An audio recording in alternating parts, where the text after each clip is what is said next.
the rainbow actually is stolen from the Bible. And so the entire symbol of Pride Month, it begins back in Genesis. It says that everyone was sinning all the time and God was grieved in his heart.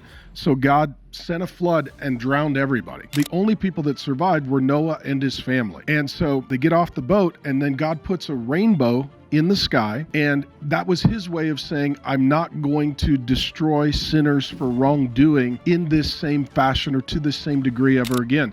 So what would happen in the ancient world, when you would get home from war, your weapon was a bow. And so a warrior would put his bow, he would hang it on the wall, just like today. A lot of guys have, let's say, shotgun hanging over the mantle of the fireplace. It was their way of saying war is over and battle is done. And so God hangs his bow in the sky, and he is saying, I'm not going to destroy you with a flood again. It is God's way of trying to give us grace so that we can repent of our sin. And we use it then to sin against God, to defy God, and to declare war on God. We're like, well, if he's not going to shoot me, I'm going to shoot him. And then if you go to you go from the first to the last book of the Bible, and this is kind of where the mind melt is. In places like Revelation 4, it shows Jesus in the unseen realm, and he is seated on a throne, and he's ruling and reigning as a king over a kingdom. And before him, this is just wild, it says there's a rainbow. When Satan was in heaven, he was before that throne, and he saw that rainbow. And then he declares war on Jesus, and he wants that throne,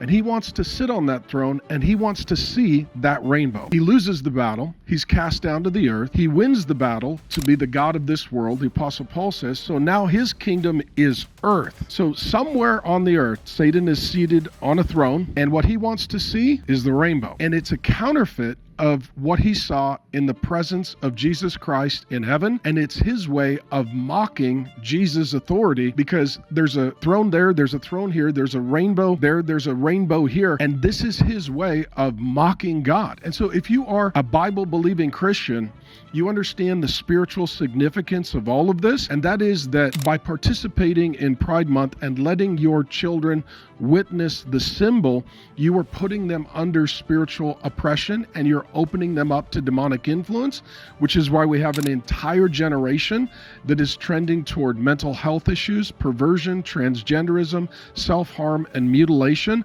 All of this is demonic and satanic, and it's not entertaining, it's not fun, and it's not safe.